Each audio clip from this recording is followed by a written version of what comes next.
The diameter and height of a cylinder are measured by ammeter scale to be 12.6 plus minus 0.1 centimeter and 34.2 plus minus 0.1 centimetre respectively.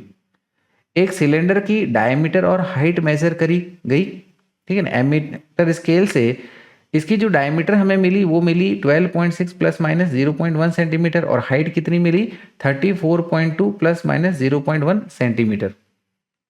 तो आगे कहा जा रहा है कि what will be the value of its volume in appropriate significant figures. तो significant figures को ध्यान में रखते हुए इस सिलेंडर का वॉल्यूम कितना बनेगा ये हमें बताना है, ठीक है। तो वॉल्यूम सिलेंडर का क्या होता है, एरिया इंटू हाइट, ठीक है ना, क्रॉस सेक्शन एरिया इसका pi r square into height, right, that is pi r square h, ये हमारा सिलेंडर का वॉल्यूम होता है, ठीक है। इस रेडियस को डायमीटर के फॉर्म में एक्सप्रेस कर देते हैं क्योंकि डायमीटर हमारी यहाँ पर मेजर करी गई है, तो ये आ जाएगा पाई, डायमीटर और रेडियस के बीच में क्या रिलेशनशिप होती है कि radius is half of diameter, so it will be d/2 का स्क्वायर इंटू हाइट, ठीक है। या फिर इसको ऐसे लिख दीजिएगा, it is pi d² upon में 4। अब वैल्यूज पुट कर लीजिएगा, पाई की वैल्यू ले लीजिएगा 3.14 इंटू डायमीटर यहाँ पर कितना है 12.6, राइट, 12.6, ये स्क्वायर करना है, इसका हाइट कितनी है 34.2, so this is 34.2 divided with ये 4, राइट। तो इसका जब आप कैलकुलेशन करोगे, राइट, इसका कैलकुलेशन हमें मिलेगा एज 4262.23। अब यहाँ पर सिग्निफिकेंट फिगर्स को ध्यान में रखते हुए हमें हमारी इस वैल्यू को बताना है। तो यहाँ पर देखिएगा ये हमारे 3 सिग्निफिकेंट फिगर्स तक इसको एक्सप्रेस किया गया है, ठीक है। और बेसिकली हम लोग यहाँ पर मल्टीप्लिकेशन कर रहे हैं तो हमें minimum number of significant figures in दोनों में देखना है। तो minimum number of significant figures कितना है, दोनों में ही 3 है, तो हमें इस वैल्यू को भी 3 सिग्निफिकेंट फिगर्स तक एक्सप्रेस करना होगा, यानी कि ये 1 2 3, ये 2 के बाद वाली 2 और 2 के बाद वाली वैल्यूज को ओमिट करना है।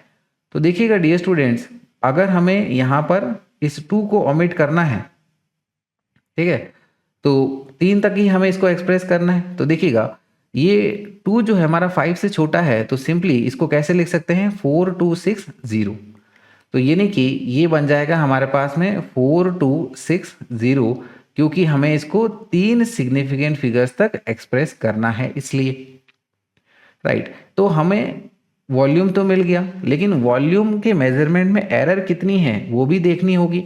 तो एरर कैसे बताएंगे, एरर बताएंगे हम लोग फ्रैक्शनल एरर के टर्म में, तो ये हो जाएगा डेल्टा वी अपॉन में वी इज इक्वल टू, अब वॉल्यूम जो है डायमीटर और हाइट के ऊपर में डिपेंड कर रहा है, डायमीटर की पावर 2 है, तो क्या करिएगा this is your 2 times fractional error in diameter plus fractional error in height. तो अब वैल्यूज पुट कर लेंगे, so it is 2 into delta D, यानी कि डायमीटर में जो एरर है या लीस्ट काउंट है कितना है 0.1 सेंटीमीटर का, तो this is 0.1 divided with diameter कितना है 12.6 का। सेम इसी तरह से अब डेल्टा एच कितना है 0.1 डिवाइडेड विथ हाइट कितनी है 34.2, राइट। तो ये वैल्यू हमें मिल जाएगी एज 0.0158 प्लस ये आ जाएगा एज 0.0029, दोनों को ऐड करेंगे तो वैल्यू आ जाएगी हमारी 0.0187 इस प्रकार से। तो हमें डेल्टा वी निकालना है, तो डेल्टा वी निकालने के लिए इस वी को, दैट इज वॉल्यूम को, इसके साथ मल्टीप्लाई कर दीजिएगा और वॉल्यूम की वैल्यू हमने ये निकाल ली है, ठीक है। तो डेल्टा वी हमारा क्या आ जाएगा, delta V is equal to ये 0.0187 मल्टीप्लाइड विथ दिस वॉल्यूम, ये यहाँ पर वॉल्यूम इधर जाके इसके साथ मल्टीप्लाई हो गया, है ना। तो अब वैल्यूज पुट कर देंगे, तो ये आ जाएगा हमारा 0.0187 इंटू, अब देखिएगा जो ट्रू वैल्यू है उसको लीजिएगा यहाँ पर, ये तो हमने इसका अप्रोक्सीमेट या फिर सिग्निफिकेंट फिगर में एक्सप्रेस किया ना, तो v क्या ले लेंगे हम लोग 4262.23 इज इक्वल टू, इसको इसके साथ मल्टीप्लाई करेंगे तो ये आएगा हमारा 79.7, जिसको हम लोग अप्रोक्सीमेटली 80 बोल सकते हैं, ठीक है। डेल्टा वी तो ये आ गया, इसका यूनिट है सेंटीमीटर क्यूब।